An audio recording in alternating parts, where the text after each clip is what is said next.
Can get this in an hour. All right. Erik, can you go get Buddha for us? He's been here. Oh, hello, Mr. Buddha. I always have trouble with that. It's an honor to have you here with Erik, Jamie, and me. He said thank you. Okay. Now, I hope you don't mind us asking you a few questions. No, he's very welcoming to it. Very gentle, even-spoken, thin man, beautiful skin, short hair. Mm-hmm. He's wearing like a gold or yellow kind of wrap. I don't know what it's called. Okay. So he's not a portly man as seems like that I would picture in my mind. Okay. No, he's not a big guy at all. Now, did you live the life of an ascetic, like a self-deprivation, a lot of self-deprivation starting in your early youth? And if so, why? What did you learn from that? Self-deprivation meaning to go without? Yeah, I think that you went without a lot of food, etc. Is that correct?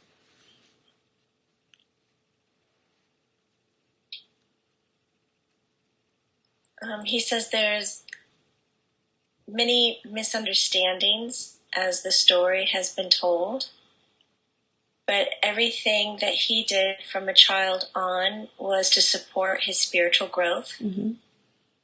that he did not go without to create self-suffering, Mm-hmm. that he went without to create simplicity and joy. Okay. Now, you eventually found that extreme self-deprivation didn't really work and that moderation did. You called this the middle way.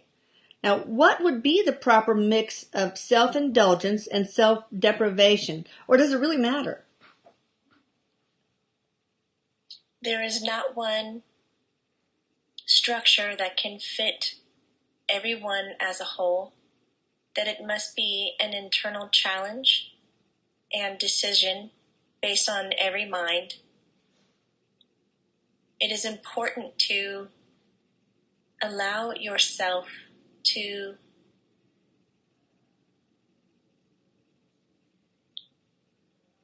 Can you sit down? You tired Of of course you looking? can sit down. Would you please have a seat, is what I should say. He's so soft-spoken and deliberate with his words. And I asked him before we began, because he was here for some time, if he would just simplify some of the concepts that he grew to understand when he was alive. And I know he's choosing his words wisely, so they are very,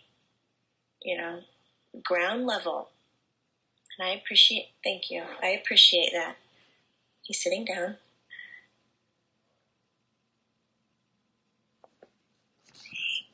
Sorry. I could show you what I see in my head.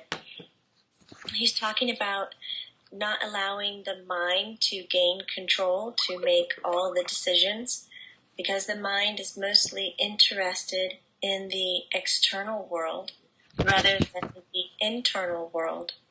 It is the heart that is more focused to achieve inner guidance and joy. When you ask for a balance between indulgence and enlightenment, Or self-deprivation? self-deprivation, that there is not, balance is not, we're going to get a hold of this, don't worry, we won't stutter this long, or I will. No, you're doing well. That balance of the two will never exist unless you find a sense of joy within it. They are not qualities that you can place on a scale and decide that one holds more value than the other. In terms of value, he means a quality that your life must have to achieve the goals that you wish to gain. If we could, as a human, remove both desires off the scale and remove half of the scale, really, so it's just one, and consciously place emotional joy. If you can let your mind focus on emotional joy, then you will be able to stand tall and be able to describe balance to the fellow human next to you. Okay. Okay. Now, then you sat under a tree, and you vowed to sit under it until you found the truth. And after 39 days of meditation at the age of 35, you said that you were enlightened and declared that there are 4 noble truths. Do you still believe that those truths are valid? Yes, they still work for the human today in this modern world and culture. Okay. Given your perspective now, what is enlightenment? Enlightenment is when the mind is free from suffering. Okay. Now, release from suffering, if that is the road to enlightenment according to your teachings, but doesn't that trivialize the importance of suffering? And after all, there are beautiful lessons in every scar. Mental scars, spiritual scars, physical scars, and emotional scars. He's smiling. Aww. When you asked the question, he just grinned. Aww. But there is beauty in suffering, so why should we release ourselves from it?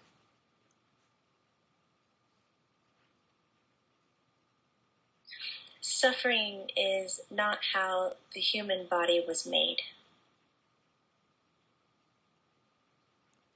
It is a respectable quality to find the lesson and to see the scar as being beautiful within the suffering, or to be able to read into the newfound answers through suffering. But in the truest form of being human, there was never a design for suffering. We created it. You created it yourself.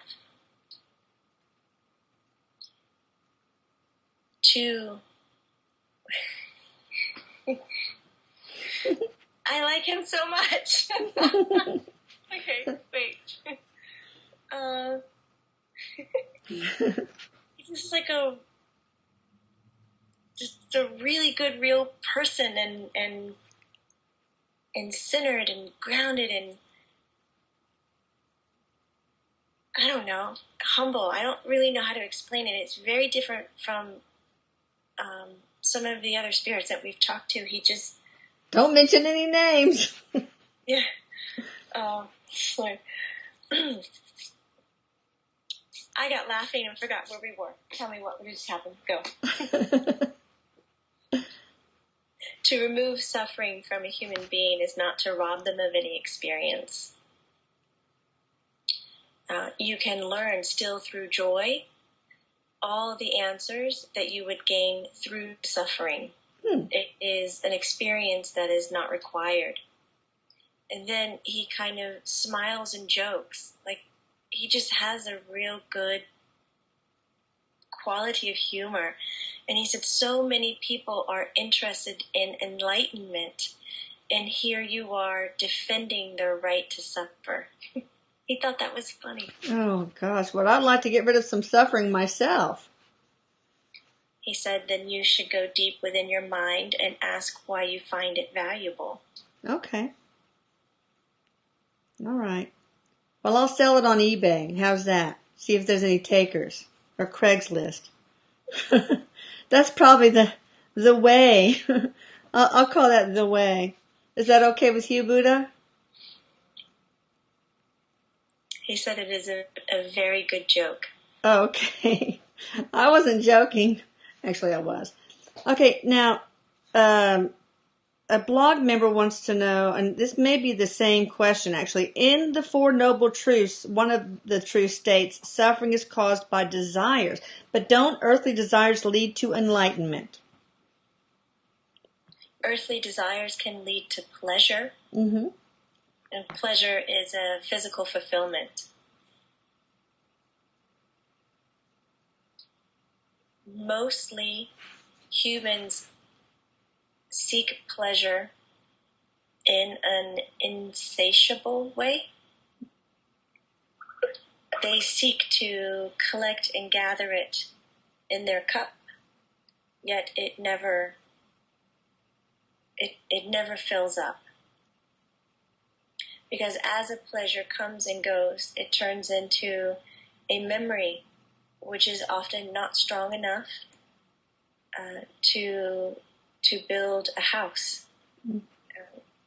The image is like the memory wasn't solid like a brick would be, a more tangible experience to build a lifestyle on.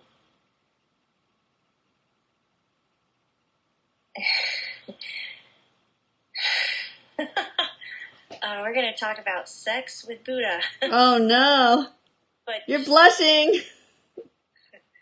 why do we always end up on this topic? He uses climax and orgasm as an example. And he's very even-keeled when he talks about it. He doesn't, blush or respond the way that I do to it. And he states, after one achieves a climax, it's held pleasurable and valuable for that intimacy, for in that moment.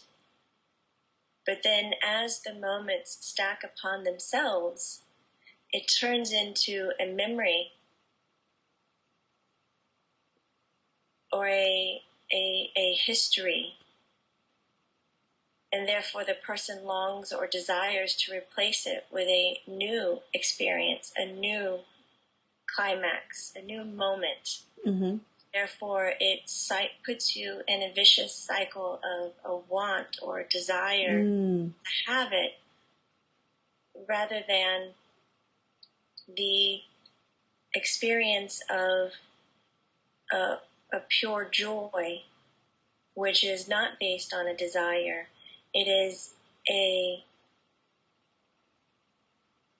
don't know that word, I'm so sorry. That's an Indian word, or I'm so sorry, Sanskrit word. Uh-oh. I'm trying to learn what he's saying. He's explaining that when the mind can understand how to discipline itself and protect itself from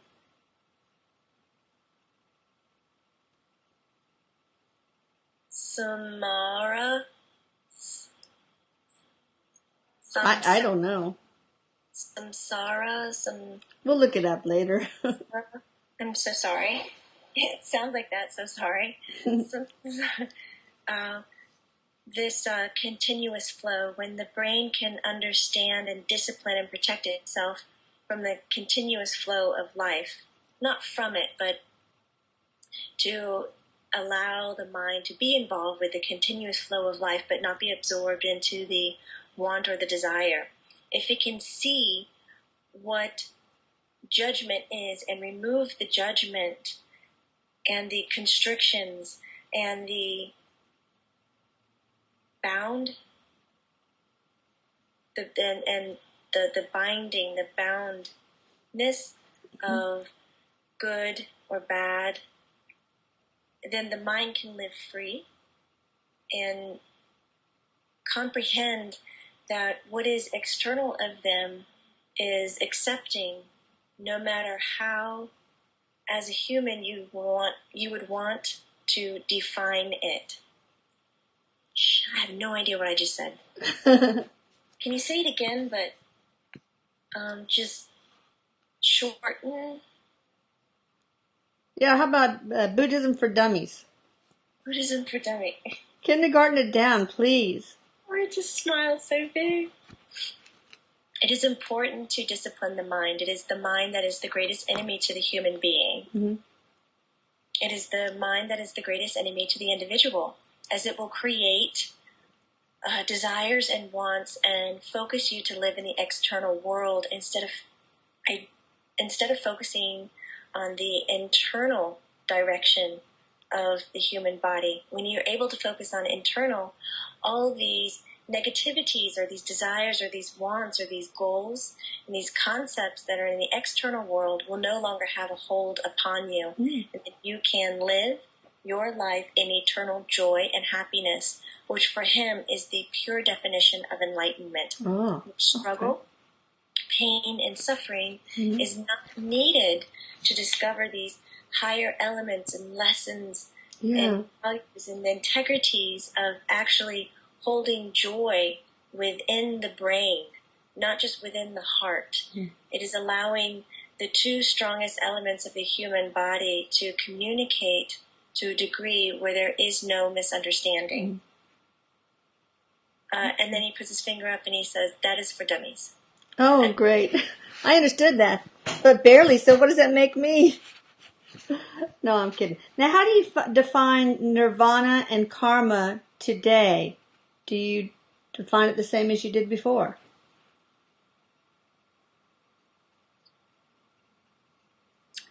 He would with nirvana. It is the place of ultimate joy.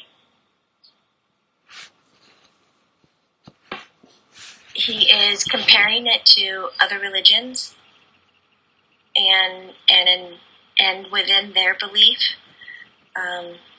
such as heaven and so forth. With karma,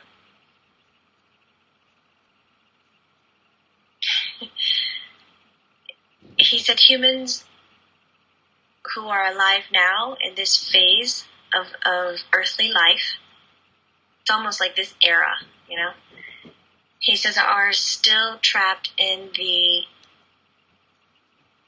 desire or wanting to not be held responsible.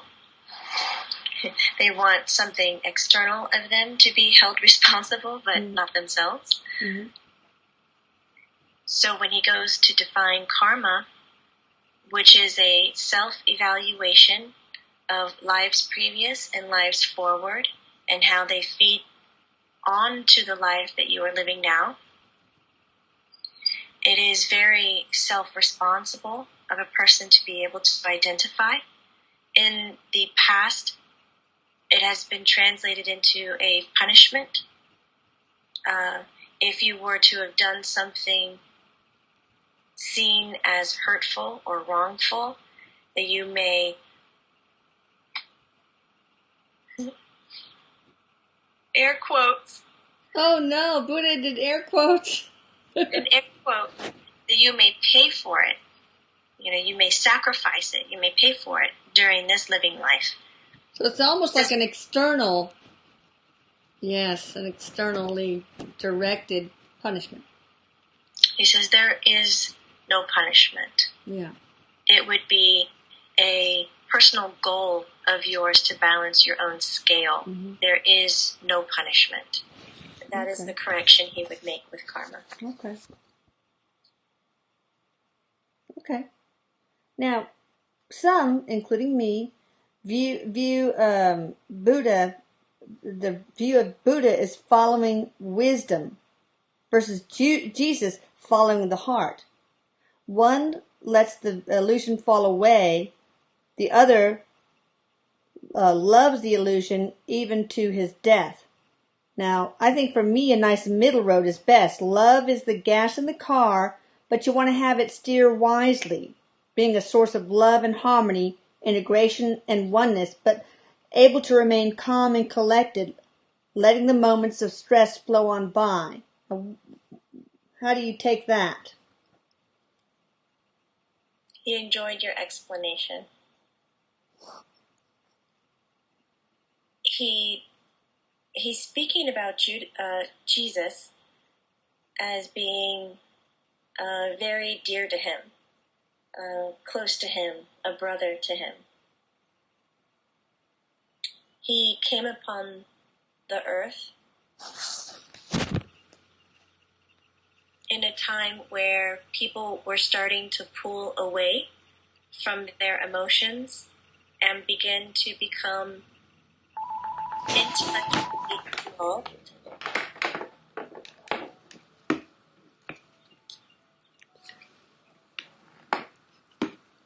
Go ahead. Break for the telephone. No, I thought I unplugged them all, but I guess not. Okay. That was like me earlier. I had my computer off, and all of a sudden, in the reading, it clicked on, and the sound was blaring. Well, and that's it Erik. Could not turn it off, no matter how times I unplugged it, pushed the button, everything, it wouldn't turn off. Sorry, Buddha. Oops. No, he's smiling. Oops. Modern technology. Telephones. This is life. That's life. He was talking about Jesus coming into a time where people were starting to pull away from their heart and begin to use their intelligence and their mind to be more focused on government structures, to be led by a government rather than led by a belief. And for Jesus to create the message of trying to bring people back to the heart, he says that this was very important. When Buddha says when he was alive in the human body, okay, for the incarnation that he's known as Buddha, because he's been several places since then, he was talking that yes, there were governments in place, there were structures in place, but people still had the understanding of the importance of following the emotions. When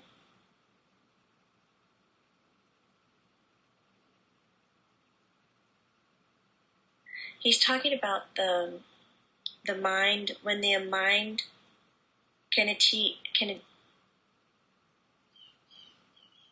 when the mind can achieve joy, it will never leave you.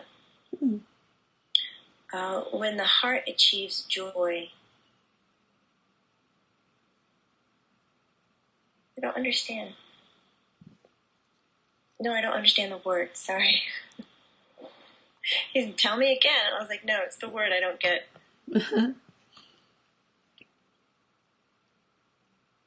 When the heart achieves joy, it feels it throughout the body. But if the two are independently achieving it without the other, the sustainability cannot last the whole human life. It will come in question. It will become in doubt. You will lack the support or the confidence in maintaining that level of joy or that enlightenment. The two have to be together. Yeah. Fascinating. Okay. Now, what was your spiritual mission, Buddha?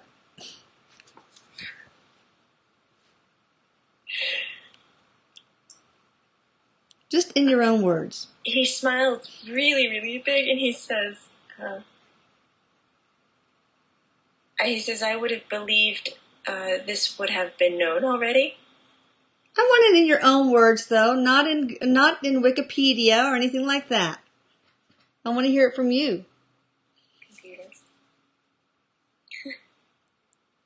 He looked at me. Wikipedia. I said, no, that's just another word for like the computer's dictionary. He said it was his spiritual mission to teach people, to teach humans, that suffering is not needed to obtain enlightenment. Okay. And reflecting on your life, do you think you accomplished this? Yes. Good. What do you think you were here to learn, if anything? learned to stand true to his own beliefs. And do you think you accomplished that? Yes. Okay, nice short little answers. You can expand on these if you like. He said, what the mind believes, it creates as your reality. Mm-hmm. He was able to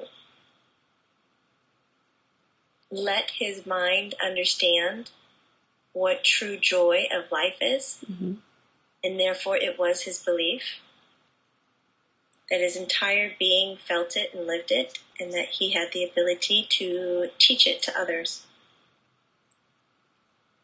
Okay, very good. Okay.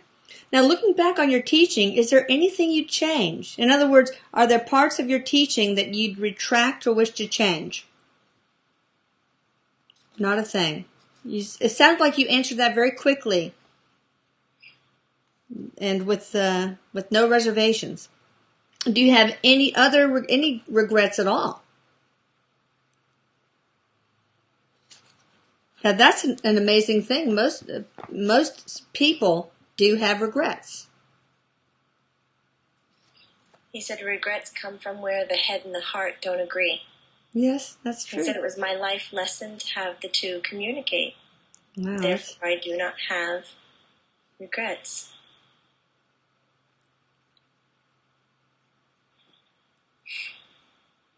Erik said, why do people portray you as fat? Ooh, Erik.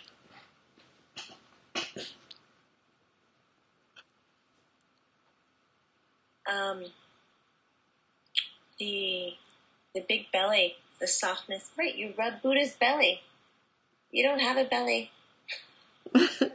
No offense. But the imagery was of having the abundant energy for life.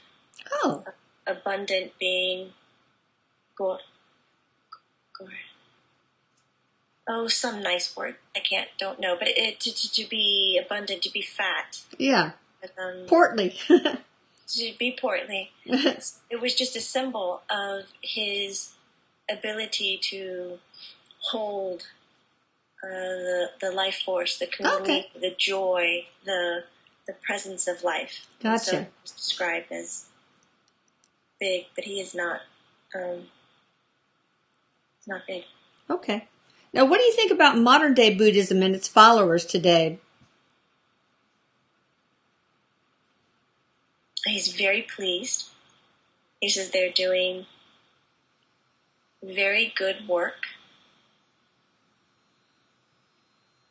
He's sharing with me he believes the lifestyle of Buddhism fits within every religion.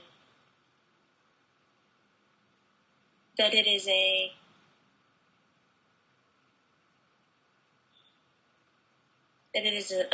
strong and valuable center or core of life. If we are to be able to achieve this, where everyone can see the value in the lifestyle of Buddhism, then we will be able to see world peace. That would be nice. It seems so far away, though. Now, can you share a life that most influenced the one we know as Buddha?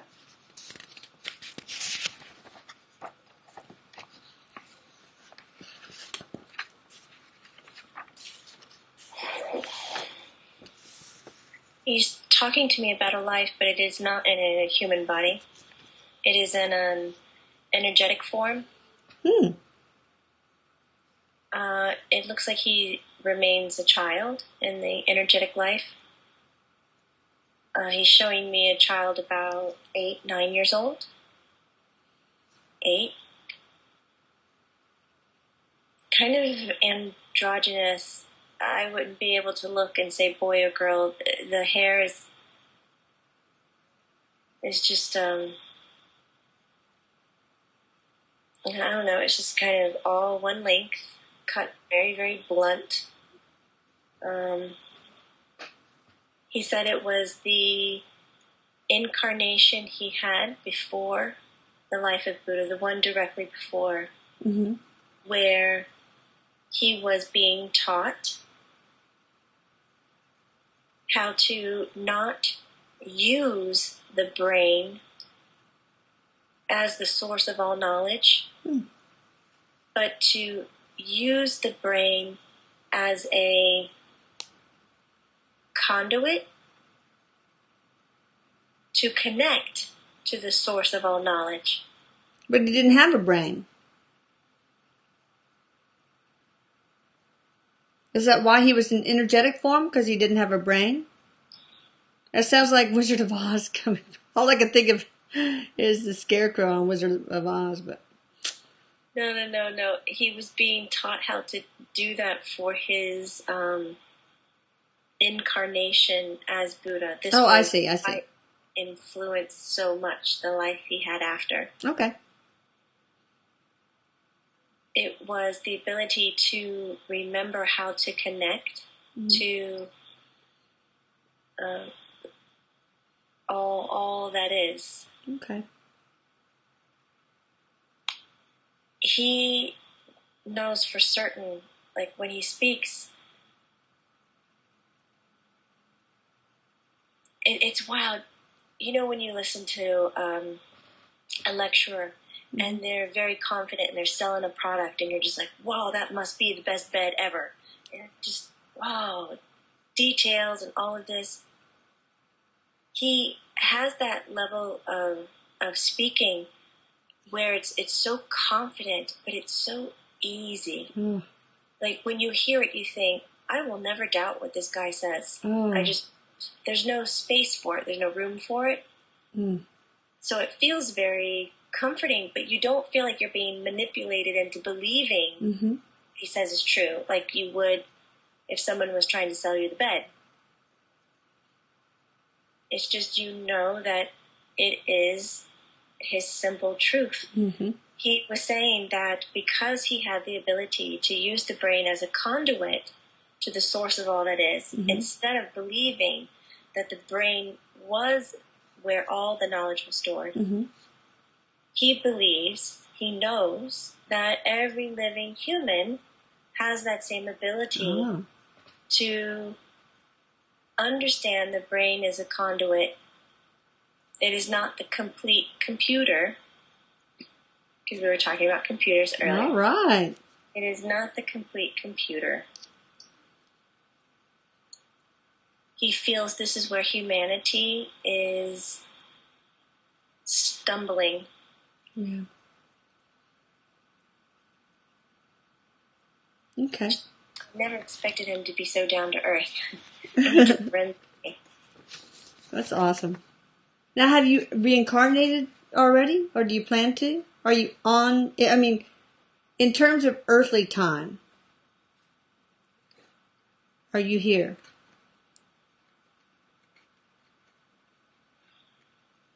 He says, I am in everyone. Oh, that's amazing. But I know what you're talking about. We're talking about a specific life. Is he in one body right now, acting a character and a personality and so forth? And he says no. Okay. Now, tell us about your afterlife and the work you do there. He is continuing his teaching.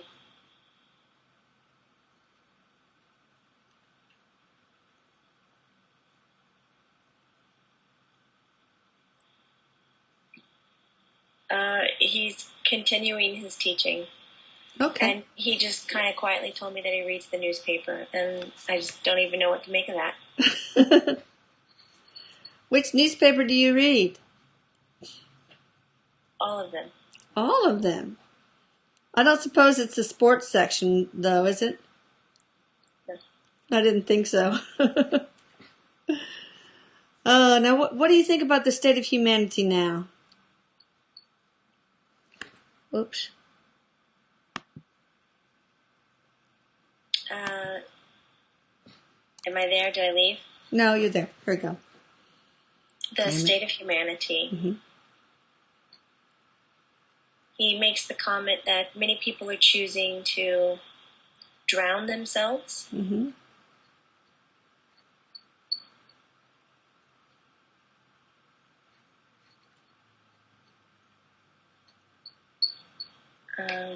Say it again.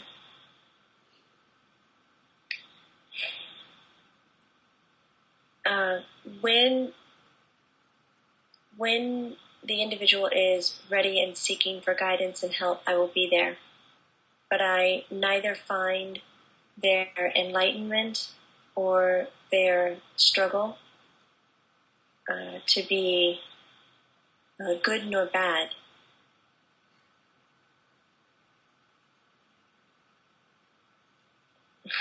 Why are you laughing?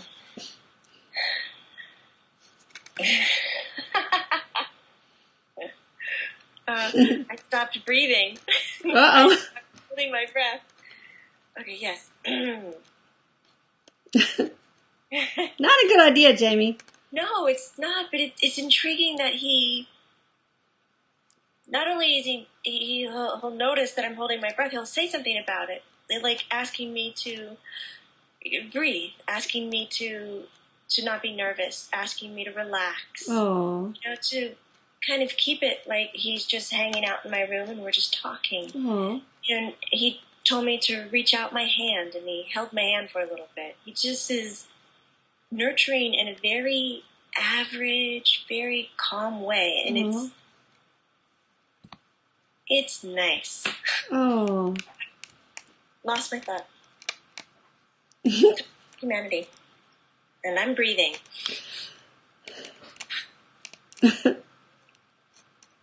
You go.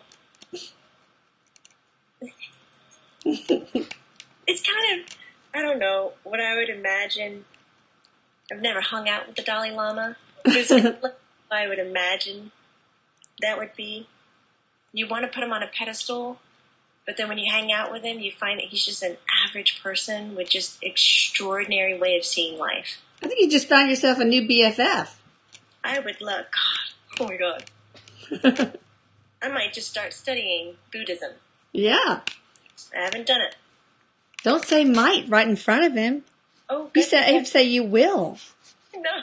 Ooh, Jamie. Doesn't take offense by it. Are you kidding? He's hoping that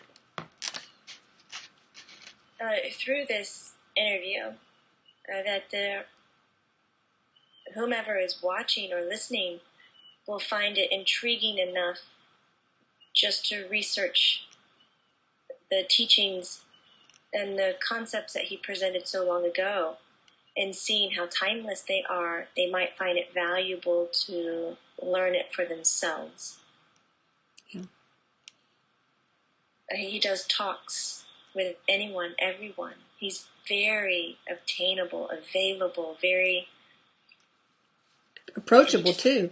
approachable. Yeah. Right? He won't let you put him on a pedestal. He just won't. There's no space for that. He won't let it happen. Oh, that's nice. So freaking cool. Oh. Yes. I think you're starstruck. A little bit, yeah. A little bit. Anything else on that, or do I go on to the next question? I have no idea. I think we should go on because I just lost it. You lost it.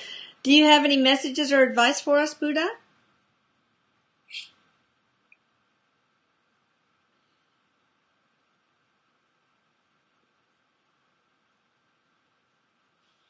He's talking about how beautiful it is to be human, and that you do not know how long this life is offered to you. Why wait to find eternal joy? Do not place external, materialistic goals before the practice of disciplining the mind, before Dharma, before protection of the mind. Choose to have that joy and enlightenment now, this is the message that I want to share with anyone who comes across my path.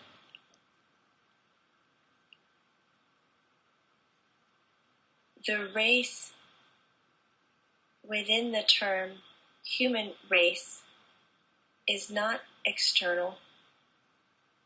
There is no start nor finish. The value is in the quality of the joy that you will allow yourself to experience. Again, as the mind believes, so the body becomes. And when the mind finds joy, it will follow you like a shadow that will never leave. This is the ultimate presence of human life.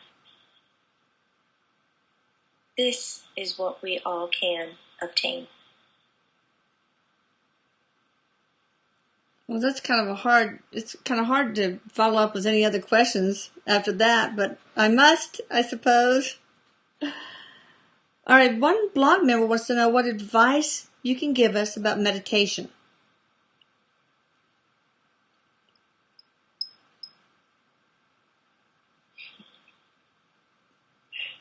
Do not give up. And that's a big one. I've already given up, Buddha. I've given up. My mind has too many monkeys. Why are you letting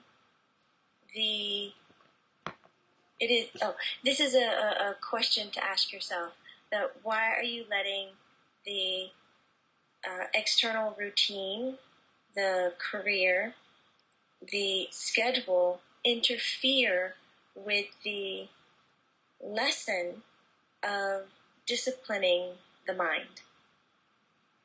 Meditation is not about getting the mind to turn off or go blank. This is a falsity. Is that a word? Oh, yeah. That has been taught for many centuries. Meditation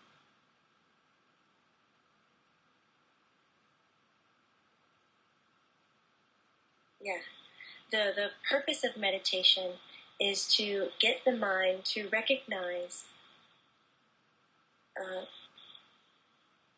human judgment.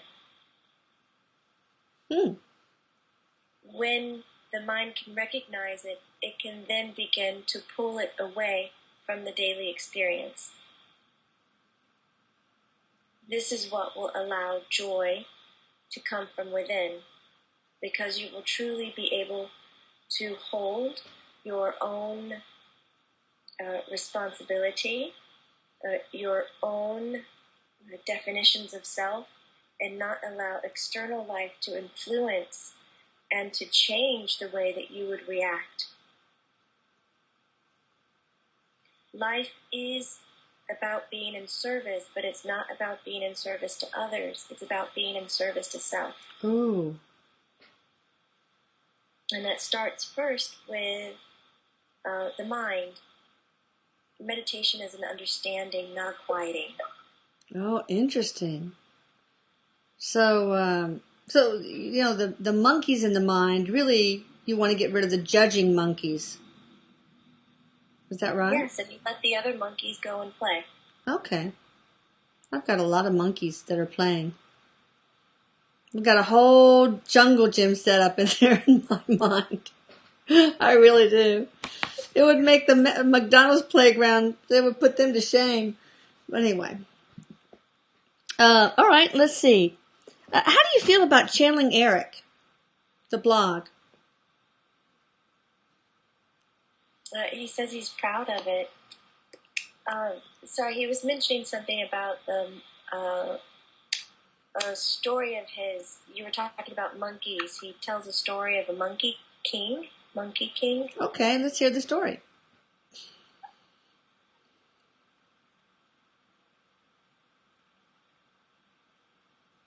He said it's a story about valuing life.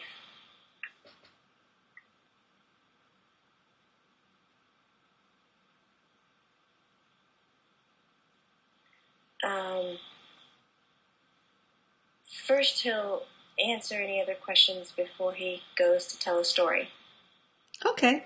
So, about channeling Erik, how do you feel about it, and what advice do you have that for changing it, or etc.?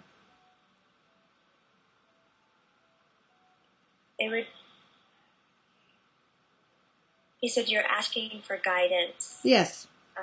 And he says that he would give some guidance. First is not to feed the grief or the sadness in people. You do not need to help them identify it. They know what it is. But start feeding them the joy and identifying joy in life. It is the people who need to be told that they are grieving or told that they are sad that do not desire to grow from it. Mm-hmm. This is neither positive or negative, but if you wish to be the beacon of light that you are, a guiding light, then pose to them questions and give them options and directions to find the joy and the happiness through the experiences that they've had. Sometimes that's very hard. He said you can thank the mind for that. Yes. It is not the heart's natural state to stay within sadness or grief. And how do you do that, though? How do you find joy through grief? You address the mind.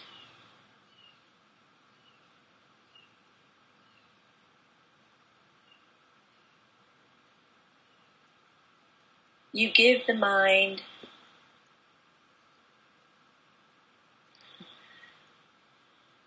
Erik and Buddha are talking back and forth.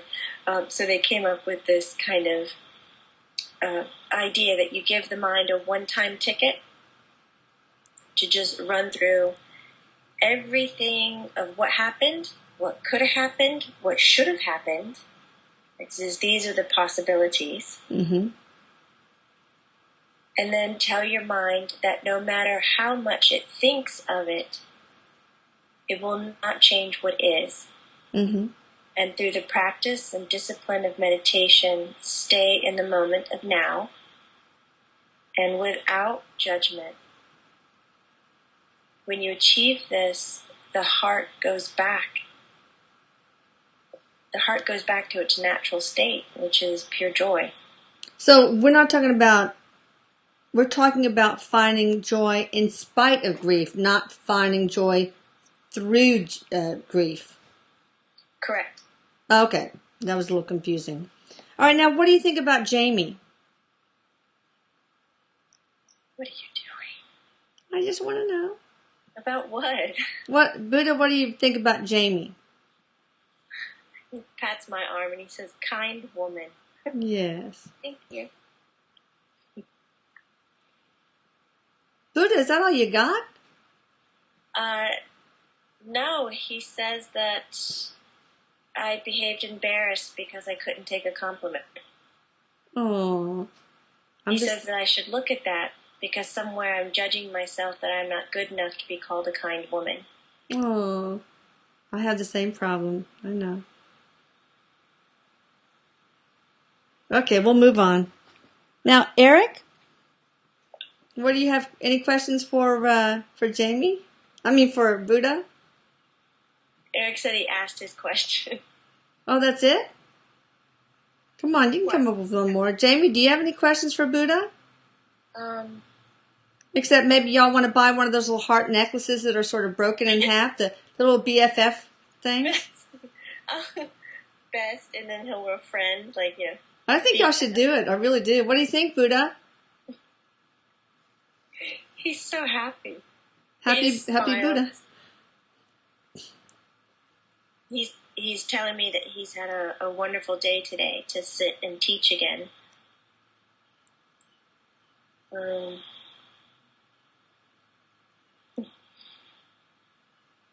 He was saying that if we wish to talk with him again, that we could. That's wonderful. Well, it's my hope, Buddha, that we can share this video and spread your light across the world again. It's being spread, of course, in many ways, in many venues, many avenues, but I hope this is just another sliver, another way that it could be spread again. And I'm so appreciative of the time you have spent with us. He's saying thank you. He has his hands in prayer. Thank you. Love to you and each who listen.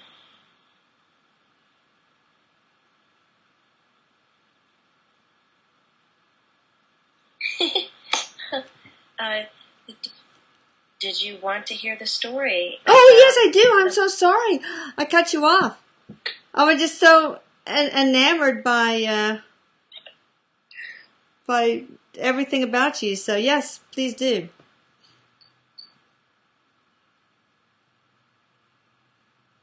He's talking about teaching children. Mm-hmm. That he used to teach children, and he would do it through storytelling.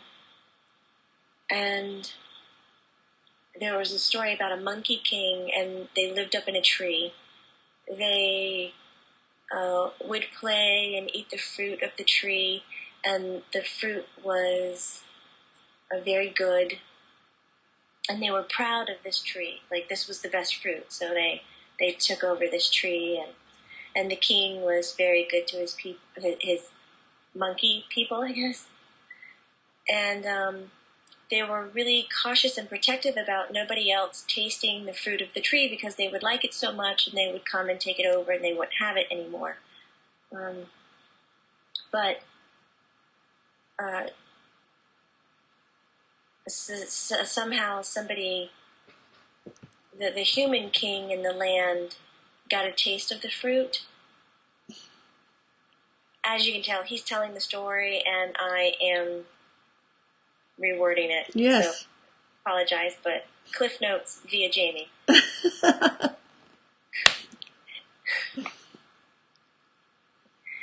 He's a patter. Oh my God! I touched.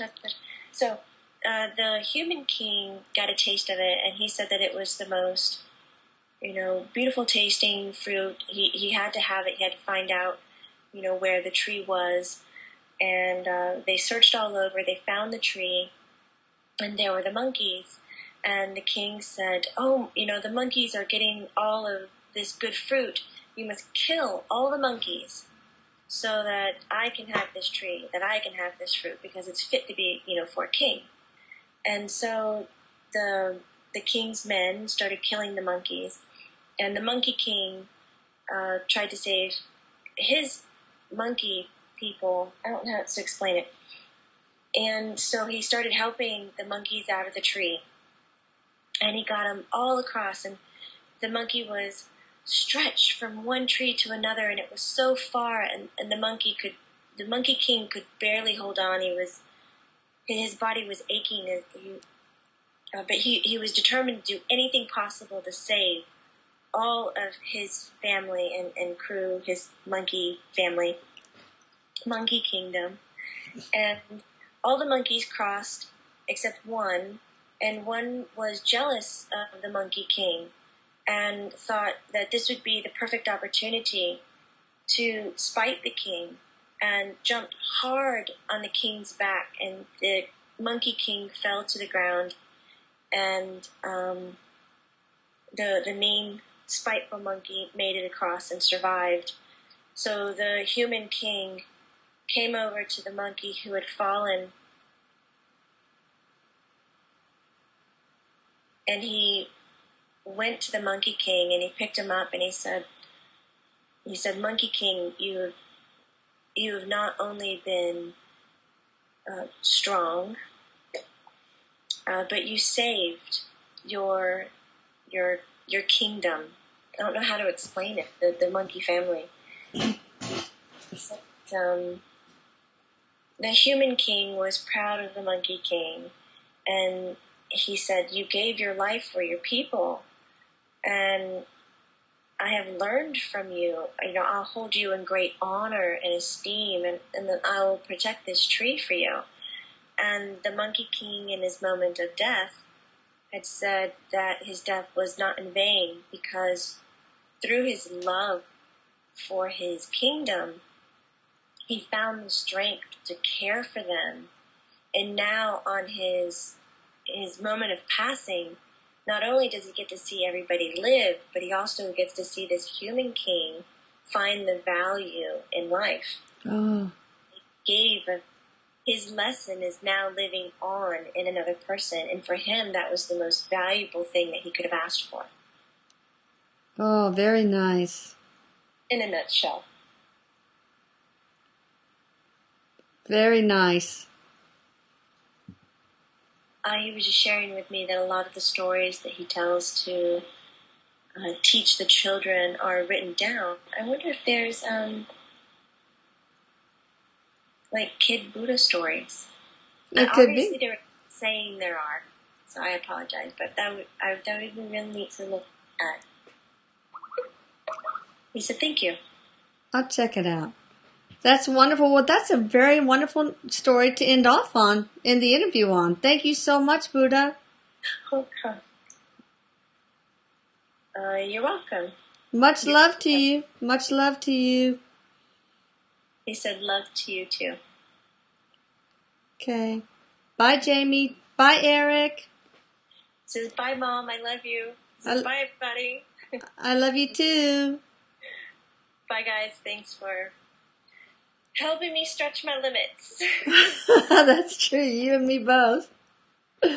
Bye. Bye.